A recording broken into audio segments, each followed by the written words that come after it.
বল। হ্যাঁ, তাই তোকে সোনার কানে গিফট করেছে তোর দাদা? বাহ, কত ভালো রে তোর দাদা। আমার দাদাটাকে দেখ, কিচ্ছু দিল না আজ অব্দি একটা। ভালোই লাগে না।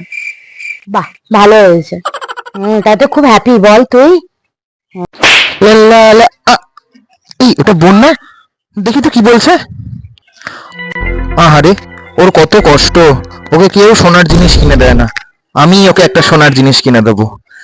হ্যাঁ, আজই ওর জন্য একটা সোনার জিনিস কিনে নিয়ে আসবো। যাই যাই, তাড়াতাড়ি যাই।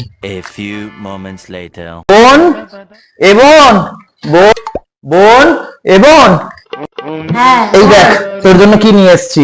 কি নিয়ে এসেছিস আমার জন্য? তুই সেদিনকে বলছিলিস বন্ধুকে যে সোনার জিনিস, তোর জন্য সোনার জিনিস নিয়ে এসেছি। সোনার জিনিস? হ্যাঁ, খুলে দেখ। সোনার জিনিস।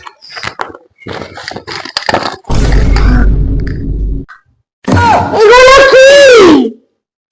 কেন? তুই তো বললি তোর সোনার জিনিস লাগবে, তাই তো আমি সোনার জিনিস নিয়ে এলাম তোর জন্য। এগুলো দিয়ে তো সব শোনা যায়। नहीं, मैं गाली नहीं दे सकता। गाली नहीं देना। फैमिली फैमिली देखती है, वरना मैं ऐसे ऐसी गाली दूं।